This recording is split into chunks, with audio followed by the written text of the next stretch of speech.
All right, so to just give you once again a brief overview of the MSD 780 course and the aim or the objective of this module, it is simply to present you with computational analysis techniques and tools that you can apply in a systematic manner to systems composed of non-deformable bodies undergoing large planar motion regardless of their complexity.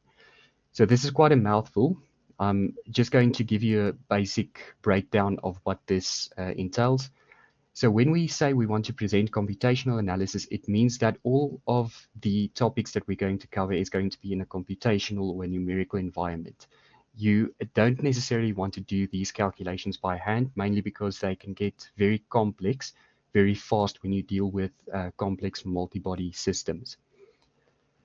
They can be applied in a systematic manner to systems composed of non-deformable bodies. Now, whenever we talk about non-deformable bodies, we also refer to them as rigid body systems. So in other words, if you were to choose any set of points on this body, the distance between those points will at all times remain the same.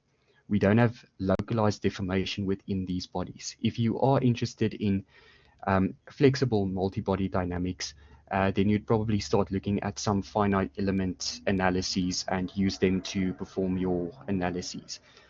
For the case of MSD 780 and the DAP BC workbench, we are focused only on rigid body systems, so where there's no local deformation of these bodies. And then we also look at these bodies in light of undergoing large planar motion. So in other words, simply notable planar motion. We don't talk about very small planar motions. We are interested in significant motions of systems, regardless of their complexity. So the complexity usually relates to the types of kinematic joints that we have, the number of bodies or the number of links that we have in our system, and what type of spring damper mechanisms or excitation devices or forces we have in our system as well. With that being said, we can then jump into section 1.1, which then deals with multi-body mechanical systems.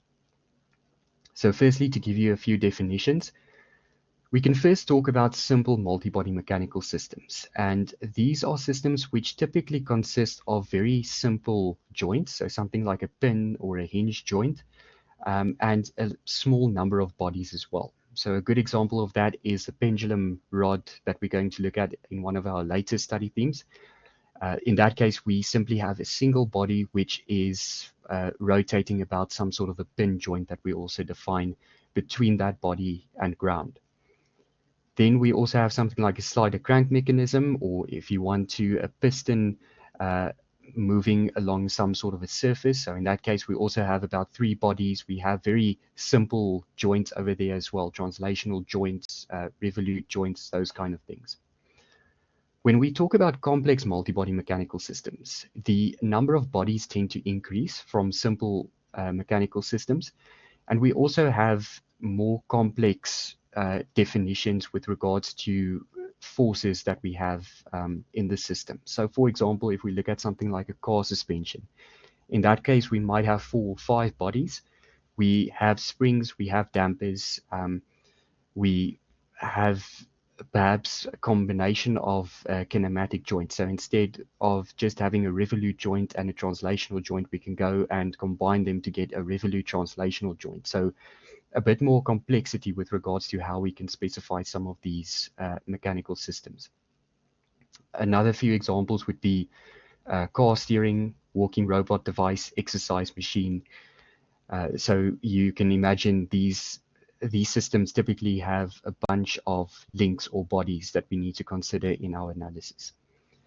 Then we can also deal with the spatiality or dimensionality of our systems as well. And this is where we differentiate between planar or two-dimensional multi-body mechanical systems or spatial mechanical systems.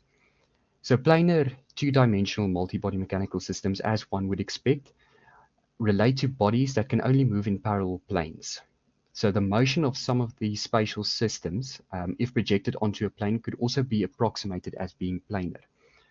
In other words, we either have that the entire system is moving in a single plane, so we don't have three-dimensional effects, or the motion of the system is constrained to a bunch of parallel planes, which if we project all of these parallel planes onto one another, we essentially end up with pure planar motion. There is no out of plane motion happening with regards to the mechanical system.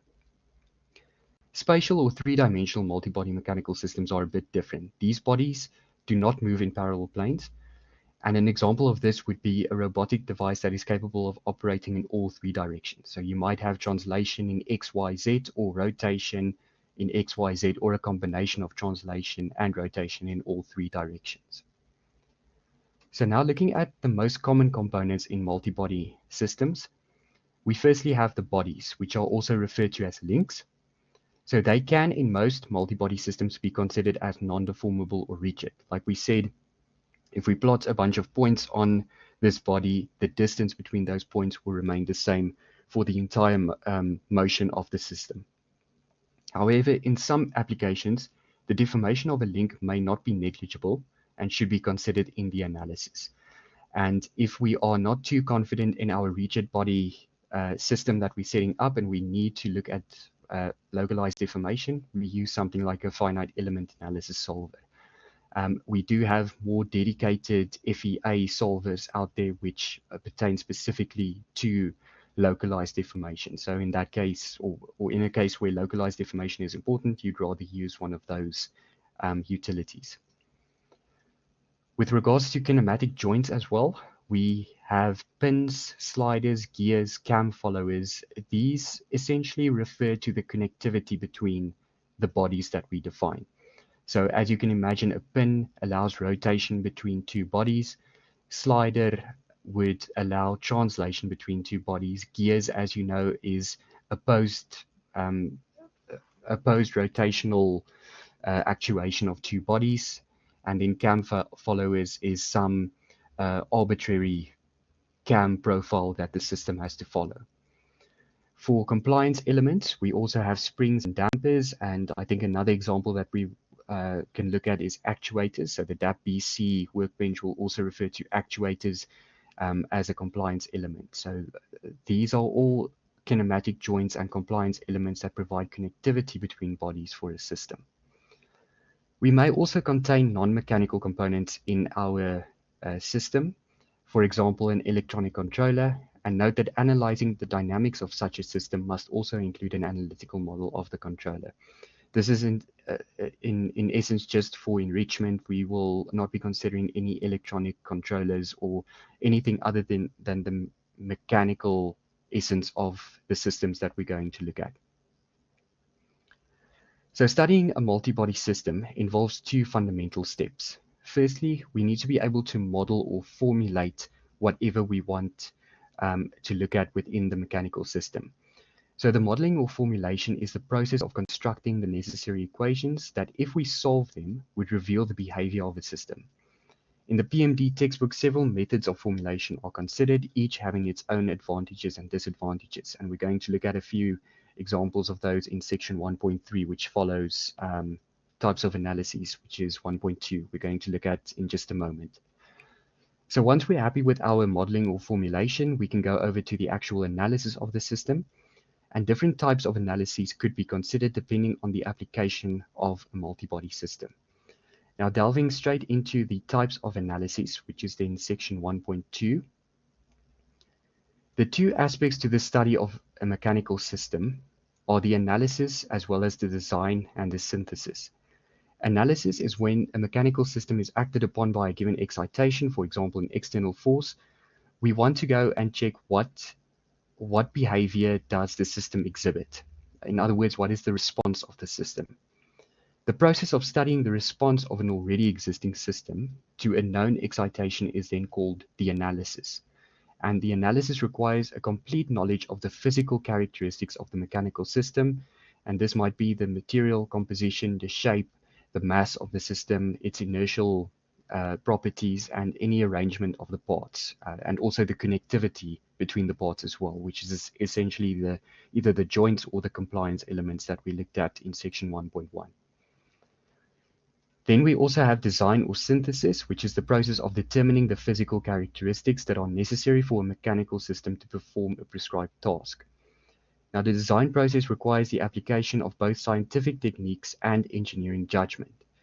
Now, when we specifically talk about scientific techniques, we once again refer back to analysis, and this relates to the previous point that we discussed over here at the top, and then also optimization. Once we are essentially happy with our analysis, when we've completed some sort of a reference state or a reference response to the system, we can always go and perform verifications or validations. And once we're happy with that, we can say, okay, well, now how can I change the design parameters of my system to perhaps, let's say, minimize the actuator force in one of the legs of a mechanical system, or maximize the acceleration of the system? Which design parameters will affect it, and what is the severity of the effect of these parameters on my objective function? So the scientific techniques in the design process, such as analysis and optimization, are merely tools to be used by the engineer. Hence, it is important to learn about the methods of analysis prior to design. And this also then relates to engineering judgment. Once we've obtained an analysis and we've done validation, verification, we've done optimization, we need to go back and ask ourselves, do the results that I get make sense? Do they essentially add to my initial hypothesis? Was my hypothesis correct, or do I need to revise my hypothesis? Essentially just checking that the results that you get out do make sense at the end of the day. All right, so then the next part that we're going to look at is the branch of analysis that studies motion, time, and force, which is called mechanics. And this is essentially what our focus is going to be in the MSD 780 course. Mechanics can further be broken up into statics and dynamics. So statics, we analyze stationary systems.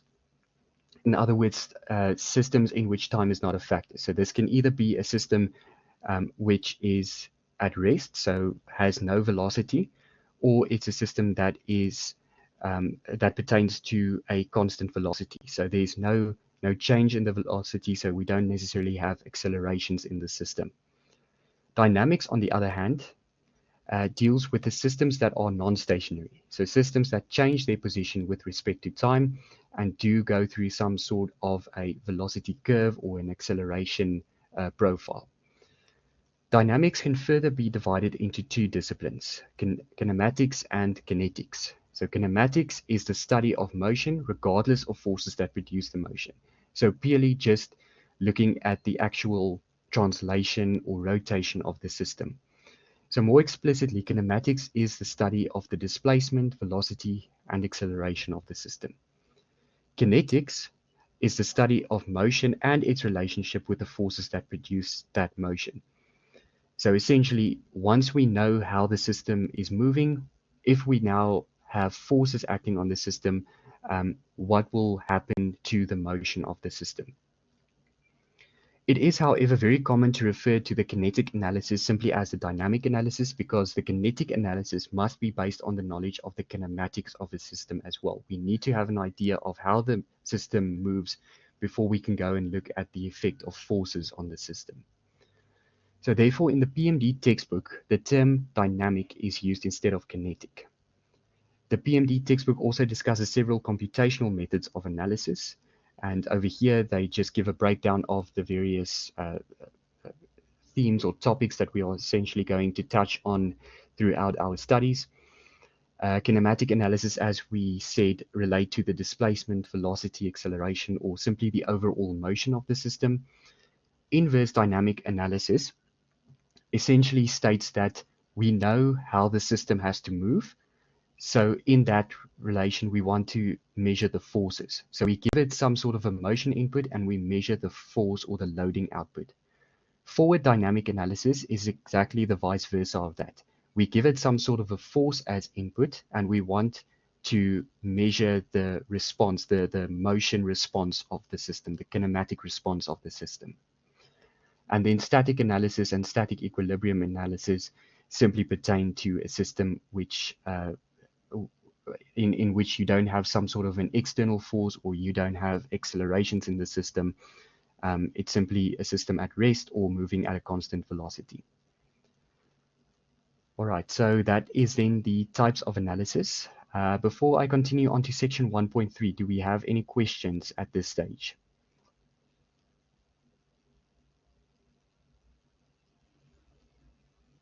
All right, so I don't see any chat messages at this stage, but if you do have any questions, feel free to just post them under the chat messages or just raise your hand and I'll answer your question. Then with regards to section 1.3, and this is now the methods of formulation. We have a bunch of different methods how we can essentially solve our problem, and their complexity usually depends on uh, whether we solve it computationally, whether we solve it by hand, do we need to rely on some graphical techniques to solve the problem, and of course, the complexity of the mechanical system as well. What would the effect be if we were to increase the number of bodies from 1 to 2 or 2 to 4? What will happen to the complexity of this, the formulation? So one of the first methods that we can look at is classical methods of analysis, and they have relied upon graphical and often quite complex techniques. These techniques are mostly based on a geometrical interpretation of the system under consideration, and furthermore, these techniques have been developed for hand derivation and solution of the equations. So we don't necessarily have a way of translating them into a computational environment, which already makes it very difficult when we want to do some sort of a variable study on our system. Some of these techniques can be implemented in computer programs, but like we said, mostly they are made for hand derivations. However, more modern solution techniques exist, and they can take full advantage of the capabilities of computational methods. Now, in this section, the PMD textbook provides an overview of some of the formulation methods that are discussed in the textbook. It does so through several simple examples, and we're going to look at 2 of the examples in just a moment. In discussing these examples, the PMD textbook does not discuss the details for each method, so I don't want you to focus too much on how we derive the equations, how we get to the final solutions, how we had to set up, let's say, a matrix to solve the problem. Just take note of the different methods that are available. Instead, the objective is to realize that there's more than one way to formulate a problem for a particular form of analysis. Now, jumping straight into example 1, we can consider the slider crank mechanism that we have over here in figure 1.1. So they essentially give us an initial configuration of the system with a bunch of variables over here, L1, L2, D, we have theta 1, theta 2, and we can see over here the value in brackets is simply the body number that we're working with. So we're working with body 1, which is the crank arm, body 2, which is a connector arm between the crank and the slider, and then body 3 is the slider itself. And then they give us some mechanical properties as well of the system. So the link lengths, the rotational velocity of the system as well in a counterclockwise direction. So we assume that our objective is to determine the position, velocity, and acceleration of the connecting rod. So that's link 2 over here, or body 2. And the slider, which is body 3, at the configuration where the crank makes a 30-degree angle with the horizontal axis. So the crank, like we said, is body 1, 30 degrees with the horizontal axis. That mainly states that theta 1 is equal to 30 degrees. Now, for our analysis, we define the angles of links 1 and 2 with respect to the horizontal axis. This is given over here as theta 1 and theta 2. The position of the slider with respect to point O is then defined as D. And you'll also notice that point O is then where our XY coordinate system sits. Since this is situated on ground, so point O is a grounded point, this XY coordinate system that we have over here is also known as our global coordinate system. We will delve into that in some of our application examples later on as well. But just take note that this is a coordinate system that is defined globally and not with respect to one of these bodies. Now, since we are not interested in the forces that cause or are the result of this motion, the process is purely a kinematic analysis. So we only want to look at its displacement, velocity, and acceleration. So how do we solve the problem? Well, different solutions of different forms of the solution are presented in a general form without explaining the details of the implementation. The first solution method that we can look at is the classical graphical technique of kinematic analysis. And in this case, we, as the name suggests, physically rely on actually drawing out the link lengths, the angles, the distances that we have available. So for the position analysis, the triangle OAB depicted in figure 1.2. So if we start over here, this is OAB, is drawn as accurately as possible since the lengths OA and AB and the angle of the crank are given. So this process reveals that there are two solutions for the given data. The constructed triangle could be either OAB, which we now looked at in this case, where we have point B sitting to the right, or we have OAB prime, where we still have a 30-degree angle for link OA, but then AB prime means that B prime now sits to the left. So this is also a possible solution. So although both solutions are feasible, based on the original diagram, which is shown over here, figure 1.1, we choose point B to represent the position of the slider. From the constructed triangle by measurements, we can then obtain D, which is 0.53 meters, and theta 2, which is 165 degrees. And we can go and look at our system that we have over here. It does indeed make sense that theta 2 is greater than 90 degrees, but smaller than 180 degrees. So this then completes the graphical position analysis for this mechanism in the specified configuration. Now, before we continue on to the velocity analysis, you can perhaps already see some of the disadvantages that this method has. We are firstly only working with a single angle that is known. Theta 1 is equal to 30 degrees. My question would be, if we perhaps didn't work with 30 degrees, let's say we worked with an entire array of starting angles, let's say from 30 to 60 degrees, and we have 100 steps in between. You would essentially need to go and draw 100 different positional analysis graphs to obtain each of their values for D and theta 2. And this would be an extremely tedious or time-consuming method. If you already have a single solution or a single analysis which can be applied to different variables, it makes it much easier to solve the problem, where this positional or this classical graphical method already fails in that regard. Now, to perform the velocity analysis for the given orientation of the slider crank, a velocity vector polygon is constructed as shown in figure 1.2b. This is figure 1.2b that we have over here. So VA, VB, and VAB. This is simply just a reiteration of the function that we know, that VA is equal to VB plus VAB. We essentially add those vectors up together with their directions. So the directions of these velocity vectors are obtained from the positional analysis. As you know, when we look at the velocity of a link, it's r times omega, but in our case, we are interested in the direction. So the velocity VA would then be 90 degrees on link OA. VAB would be 90 degrees on link AB, and then VB would simply connect those two vectors to one another. Now, the polygon is constructed based on the results from the positional analysis and the given angular velocity of the crank as omega 1 equal to 1.5 radians per second. So we can already use V equal to R times omega to at least find VA in this case. The polygon shows the velocity of A, the velocity of the slider VB, and the velocity of A relative to B, which is denoted as this VAB that we have over here. We measure the magnitude of VB since we already know what VA is. VB is 0.21 meters per second. So this we can get from our graph of the velocity triangle.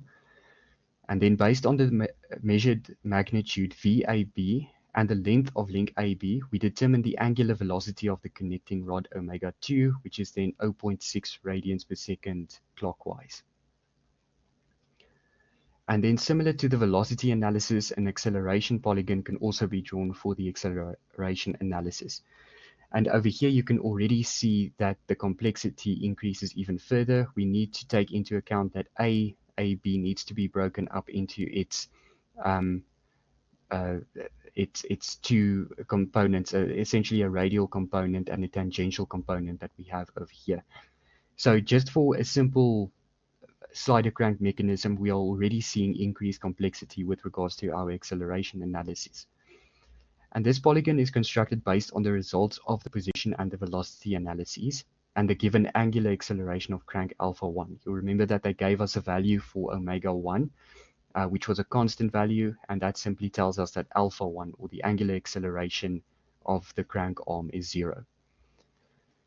So in this case, the polygon shows that the it shows the acceleration of point A as A superscript A, the acceleration of the slider AB, which is found over here as this value, the acceleration of point A relative to B, which is A superscript AB, and then based on the measured magnitude AAB and the length of link AB, we determine the angular acceleration of the connecting rod as alpha 2 equal to 0.4 radians per second squared. So this was quite a tedious analysis to work through, especially if you're not too familiar with the graphical classical method of solving the problems. But I think from the jump from positional to velocity analysis and from the velocity to the acceleration analysis, you can already see what the advantages and the disadvantages are. Now, one of the advantages is that the graphical process provides a visual understanding of the kinematics of the system. We can physically see what the position is going to be of the system. We can physically see what the velocity vectors and the acceleration vectors are going to look like. And this gives us a better visualization of the overall motion of the system. The disadvantages, however, is that the process is not accurate. And like we said, we go from a position to a velocity to acceleration analysis. So the accuracy of the result from a positional analysis depends on how accurately we draw the lines and circles, and on the accuracy of the measurements for the lengths and angles. The measurement angles from the positional analysis will be included in the measurement and errors from the corresponding velocity polygon, and will further be magnified in the results from the acceleration polygon. Therefore, the overall results from a graphical analysis cannot be very accurate since we have these cascading errors. The process could also become impractical if we need to repeat the process for many different configurations. Like we mentioned, if theta 1 ranges from 30 to 90 degrees in 100 steps, are we really going to go and draw a position, velocity, acceleration analysis for each of these angles? It doesn't really make sense to do something like that. All right, so with that then being said, we can move on to the second solution. And this is also a classical method, but it's a more analytical formulation for the kinematics of planar mechanisms. And we call this the vector loop method. And you'll see in a moment why this is an appropriate name, especially if we start off with the positional analysis. So figure 1.1 once again shows the slider crank mechanism that we have over here. We once again define our parameters theta 1, theta 2, and d. And some of those parameters with constant properties are given over here. So now we can essentially go and set up a vector loop for the closed triangle OAB O. So if we start at O, we go to A, then from A to B, and from B back to O. And how do we set this up from an equation perspective? Well, we simply say that the x location of A plus the x, let me rather say the x distance of A plus the x distance between A and B minus this d parameter that I have over here should essentially give me 0, since I'm constructing a closed loop. So if I add and subtract the relevant vectors, I should get 0. And this is essentially what this first equation shows over here for 1.1. We simply take L1 cosine theta 1, so the x component, plus L2 cosine theta 2 in this case. they just use minus 0.4 cosine theta 2, but you'll just use your correct signs to essentially get the correct x component over here. So I add those x components together, and then I minus d over here at the end, and that should equate to 0. I can do exactly the same in the y direction. In the y direction, it's probably a bit simpler because you simply go from O to A, and from A back to B, and B and O are in line. So those are the only two components that I'm going to consider. So it will be L1 sine theta 1 minus L2 sine theta 2 in this case, which also gives me 0. So for the crank angle theta 1 equal to 30 degrees, I essentially substitute this into equations 1.1. So now I have two constant parameters over here. Theta 2 and d are then the two unknowns that I have. I have two equations, so two equations and two unknowns means I can get a unique solution, and I solve for theta 2 and d. And the method of solution for such nonlinear algebraic equations is discussed in a later chapter in PMD, but for now you can just take note that theta 2 is now found as 165.5 degrees and d is equal to 0.56 meters. And you can see that we now have also an increased accuracy with regards to the significant figures because we have more confidence in the values that we actually obtain from this analytical solution. Right, then moving over to the velocity analysis. For the velocity analysis, the time derivative of equation 1.1 is taken, and this provides the velocity equation. So we simply go and find d over dt for each of these two equations. So if we, for example, look at the first equation over here, if I take the time derivative, it will become minus 0.2 sine theta 1, and then I just have to, according to the product rule, multiply by theta dot 1. So in this case, theta dot 1 is simply omega 1. We can use either of those two terms or definitions to illustrate the angular velocity of link 1. Then this minus 0.4 cosine theta 2 becomes minus times minus 0.4 sine theta 2. So it becomes plus 0.4 sine theta 2 times theta dot 2, which is omega 2, and minus d over dt of d is just going to become d dot, and that is equal to 0. And you can now go and do the same with the second equation over here for 1.1, and you should be able to get the second equation of 1.2. So now that we know the values of theta 1, theta 2, and omega 1, we essentially end up with a case where we once again have two equations, two unknowns. So we can go and solve for omega 2, which is then minus 0.6708 radians per second, and this VB, which is the translational or the linear velocity of the slider crank, is minus 0.2171 meters per second. So in this case, the negative value of d dot indicates that the slider is simply moving to the left, and this is because our global coordinate system indicates that the positive x direction is to the right. So a negative direction means that the slider is moving to the left. All right, so lastly, we then have the acceleration analysis. For the acceleration analysis, the time derivative of equation 1.2 provides the acceleration equations, and this is given in 1.3. And you can now see that it's a bit more complex than what we had in 1.2, simply because you have this cascading of the essentially the product rule and the derivatives of each of these terms. But nonetheless, if we plug in the values that we got from the displacement and the velocity analysis, we will end up once again with two equations, two unknowns, and we can solve for the angular velocity of the connecting rod, which is 0.4648 radians per second square, and the acceleration of the slider, which is minus 0.5175 meters per second square. Once again, the negative indicates that the system is accelerating to the left, or essentially decelerating in this case.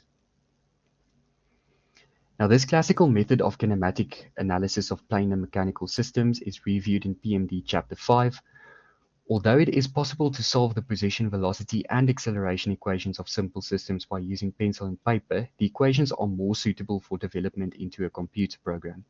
And you can recognize the significance of this in the sense that we now derive these equations. We have analytical equations available. So we can easily plug this into a computer, and now we can say, okay, if my angle theta 1 varies from 30 to 90 degrees with 100 steps, I can easily go and plot, let's say, the velocity or the position as a function of the starting angle.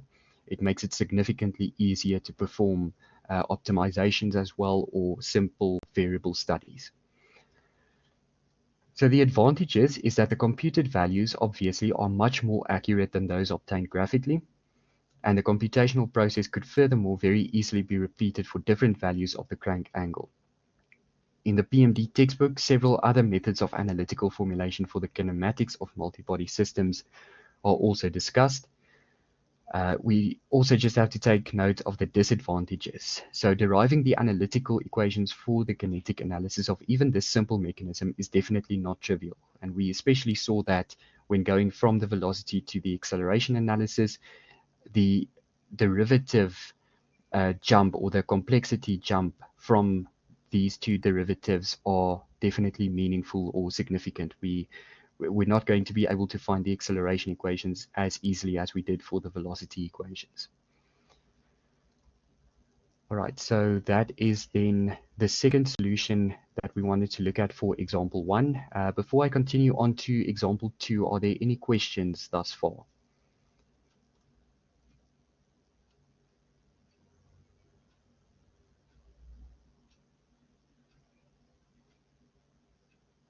All right, it seems like we're still good, so I'm then going to continue on to the second example. And this example is now going to focus on the dynamics of a system. I just have to scroll up over here. So far, our discussion has concentrated on the kinematic analysis of multibody systems. In other words, we are only focused around the motion of the system, the position, the velocity, the acceleration. We didn't really consider the forces.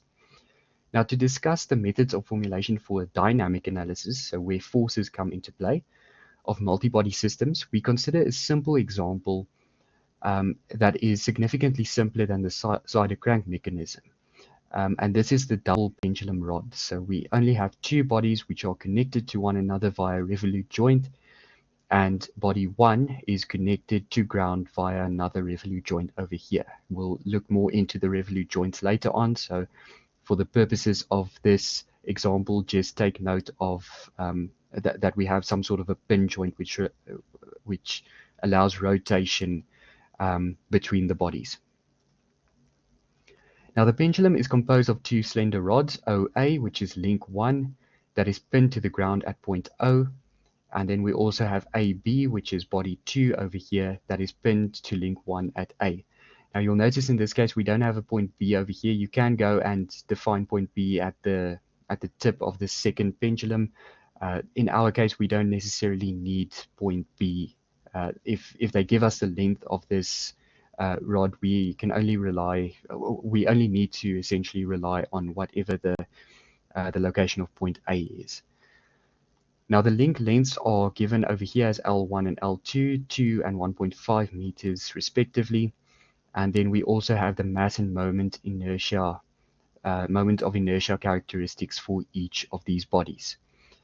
Gravity is the only force that acts on the system, so we also use the gravitational constant 9.81 meters per second squared. And then the mass centers are at the geometric centers of the link. So that simply means that we know what the link length is, so half the link length is where we will find the center of mass.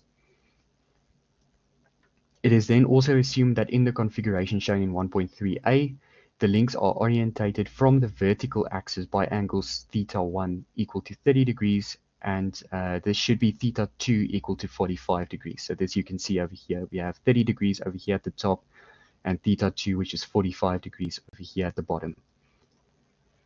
And they also give us the initial angular velocities theta 1 and theta 2 dot, which is 0.5 and minus 0.4 radians per second, respectively. So now Nigrovesh constructs the equations of motion for the system in several forms for comparison. Firstly, he starts by formulating the equations of motion for the double pendulum, and it is based on the classical free body diagram of the system as shown in 1.3b. So over here, we simply break our system up into two bodies that we have over here, and we simply go and construct the reaction forces between them as working in opposed directions. This is simply Newton's third law, which relates over here. So if we, in this case, apply lambda 3 and lambda 4 to the left and to the bottom, then on link 2, it's going to be to the right and to the top. The weights of the links are also shown as W1 and W2, and then the X and Y components of the reaction forces at the pin joints are also shown over here, lambda 1 to lambda 4. Some of the distances that are needed in the equations of motion are computed as well, so they give us over here A, B, C, and D. And as you can see, we said that the center of mass coincides with the geometric center, so that's why we use this L1 over 2 or L2 over 2 over here. And then just depending on whether we're looking at the X or the Y components, we just use cosine or sine of the relevant angles over here. Now, considering the two mass centers having coordinates x1, y1 and x2, y2, based on the free body diagrams of the two links, the following 6 equations can be constructed. And this is given in 1.4, which is simply an elaboration of Newton's second law. So we simply use sigma fx equal to mx double dot for each of these bodies, sigma fy equal to my double dot, and then we also have sigma our moment, so sigma m, which is equal to j theta double dot. So that just relates to our moment equilibrium as well that we apply. And that's how we obtain equation 1.4. Then the two links, also having constant lengths, yield 4 more equations as follows. So in equation 1.5, these equations we simply derive from actually looking at what the effect of the acceleration components are. So remember that for each link we have a tangential acceleration, which is perpendicular to the link, and we have a radial acceleration, which is in the radial direction or along the link length. And if we break that up into its components, we essentially end up with equations 1.5 over here. Now, in these 10 equations, since the positions and velocities are known, there are 10 unknowns. So 6 accelerations and 4 components of the reaction forces. So we have 10 equations, we have 10 unknowns, so we have unique solution for each of these parameters that we have to solve over here, and those parameters are then given over here to the right. Okay, now the use of free body diagrams for constructing the equations of motion for dynamic analysis of planar mechanical systems is reviewed in detail in Chapter 6. The process is extended for systematic generation of the equations of motion in Chapter 7, and the general purpose MATLAB program based on this formulation is then discussed in Chapter 8. And we will be looking at these chapters a bit later on in our study. Now, our second method is still using a free body diagram representation, but now it yields only 2 equations of motion. And we once again refer to figure 1.3b, which we can break up into two links with its interacting reaction forces shown over here, the relevant lengths that we will need. And since the double pendulum that we are considering has only 2 degrees of freedom, it is also possible to construct only 2 equations representing the equations of motion for this multi-body system. So this is essentially shown over here in equation 1.7. And if we substitute all the known quantities in these equations, including the initial conditions, the 2 equations can be solved for the rotational accelerations as θ1 double dot and θ2 double dot. All right, so knowing the rotational accelerations of the links, we can determine the linear acceleration of the mass centers if need be. If we are interested in knowing the values of these forces, they can be computed after the accelerations have been determined. So our first focus is essentially solving the kinematics, and then we can go over to the dynamics, or the forces that we want to solve. The method of formulation that resulted in equation 1.7 is then discussed in chapter 9, and a MATLAB program based on this formulation is provided for download, which is briefly discussed at the end of the chapter. All right. And then lastly, just with regards to, once again, the free body diagram, we once again have a representation of a system of particles in this case. So previously we had considered the entire link. In this case, we simply say that we now have particles or concentrated masses at points A and B. So another formulation is simply to consider the double pendulum as a system of two particles A and B, as shown in 1.4a, where the distances between particle A and point O and particles A and B are known constants. This representation requires the masses, the moment of inertia, and the applied forces to be properly distributed to the particles. And the free body diagram representation of the two particles then changes. We simply now have lambda 1, which is shown in the direction of the link itself, or the connection points that we have over here between O and A, and then between A and B as well. Now, the reaction forces acting on the particles along the axis of the links are then shown as lambda 1 and lambda 2. The free body diagram provides the following set of equations then. So once again, some application of Newton's second law that we have on both of the particles over here, and this is essentially the set of equations that we end up with. For these equations, the coordinates and the velocities are determined accordingly. So over here we have all of the values that we find. We have some sub-equations as well that we can use to find, for example, some of the velocities that we have available. And if we substitute these values in equation 1.9 and then solve the equations for the unknown accelerations, we essentially now have 6 unknowns, 6 equations, and we can solve the accelerations and the reaction forces simultaneously. The acceleration of the mass centers of the links can then be determined as follows, and this is then given over here: x1, y1, x2, y2 double dot. So we essentially relate the particle-based accelerations back to the mass centers, and these values are exactly the same as those obtained from the method given in equation 1.6.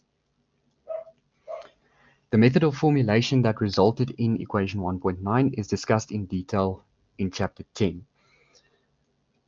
So we will also just have a brief look later on at essentially chapters 7 to 10 and how each of them go about solving the problems. Our focus, however, is going to be more on the general purpose algorithm that we're going to look at a bit later on. All right, so that then concludes example 2, and we essentially have a bit of a summary over here of what we found. So the slider crank and double pendulum examples demonstrated that a multi-body system could be formulated in different ways. If the principles of mechanics are followed and no approximations are considered, all of the formulations should lead to the same results.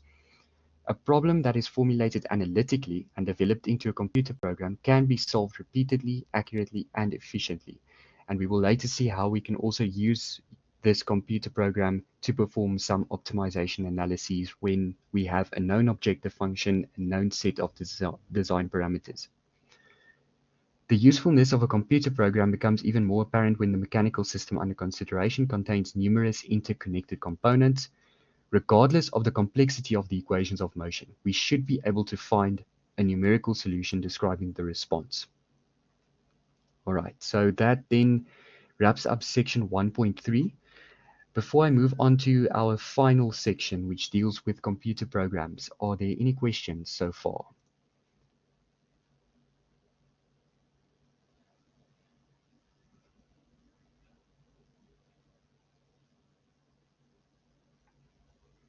All right, I believe we're still good on this front. So then I'm just going to move on to section 1.4.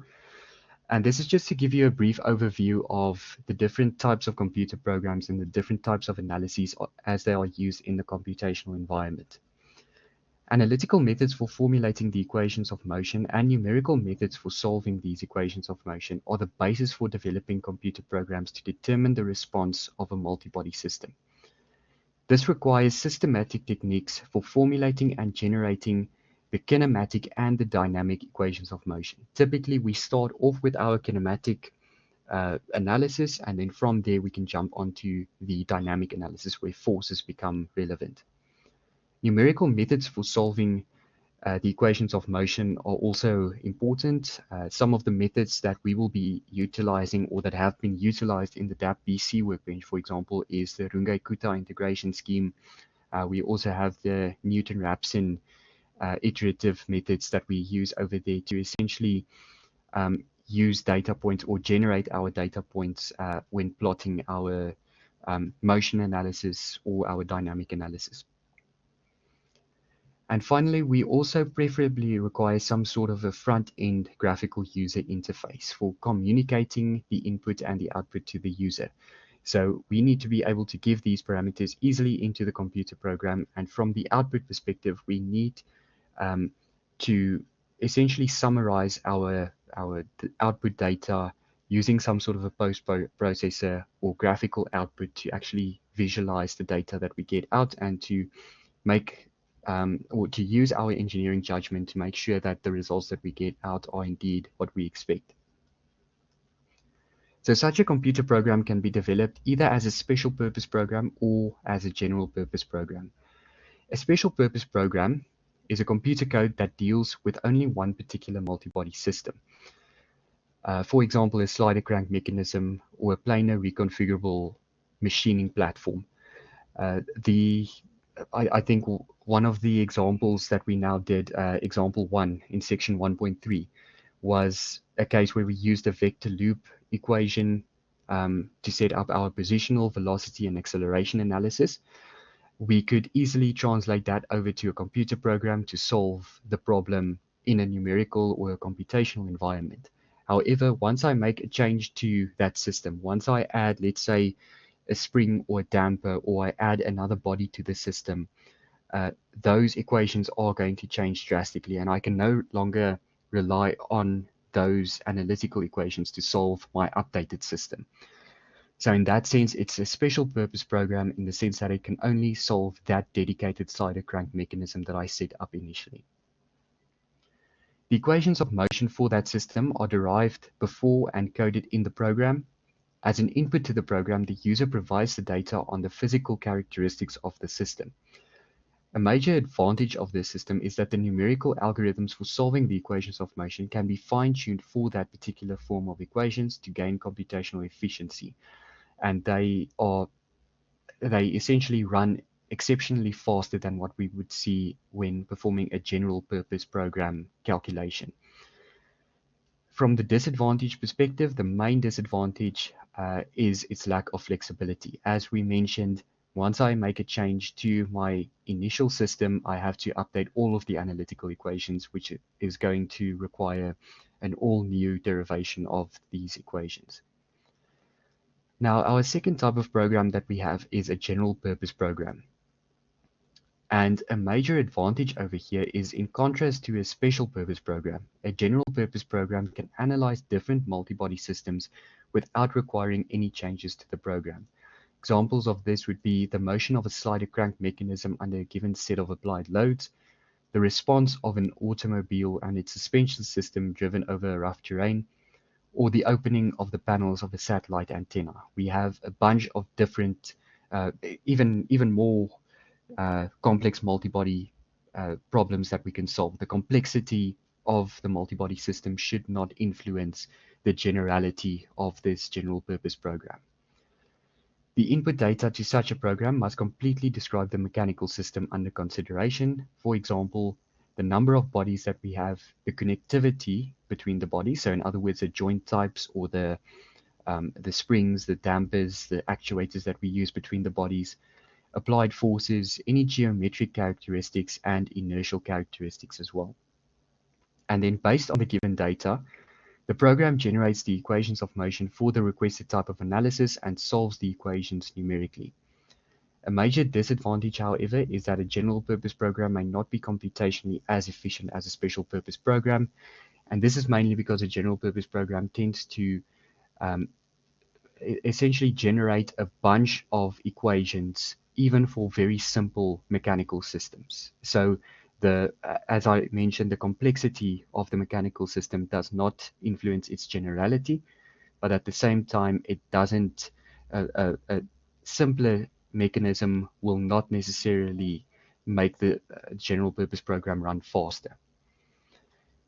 Now, the formulations and methodologies that are discussed in this textbook can be used to develop either special or general purpose programs. The choice of the programming platform is, in the end, up to us. Now, in the PMD textbook, Nikraves exclusively uses MATLAB as his programming language. In MSD 780, we will be using Octave, so this Python should actually be Octave. Like I mentioned, you can also use MATLAB if you really want to, but Octave tends to run a bit faster when dealing with this DAP BC workbench that we're going to use. In regards to Python, once again, the analysis, the formulations that we're going to cover in this course can also be related or translated to Python. So if later on you want to set up, for example, a Jupyter notebook that can solve these problems, that can run the optimizations, you will be able to do that using the fundamentals that we learn in this course. So the main objective of this textbook is to learn analytical and computational methods of kinematics and dynamics, which can then be applied either analytically, computationally, in whatever numerical environment you are comfortable with. All right, so I believe this then also concludes section 1.4, and then also our introduction to planar multibody dynamics. Before we end off, perhaps just a last chance for any questions or concerns that you may have. You are more than welcome to post it under the chat messages or raise your hand.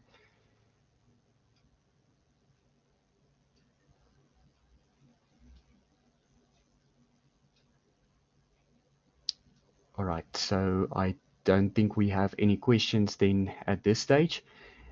In that case, thank you very much for this first lecture. I think next week we will jump into our first application example where we're going to look at a simple pendulum.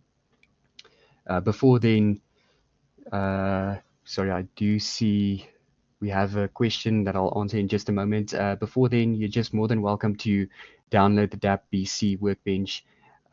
Maybe just look over the formulations that we covered today, and then we will jump into the pendulum rod example next week. Just a question from Mr. Govender.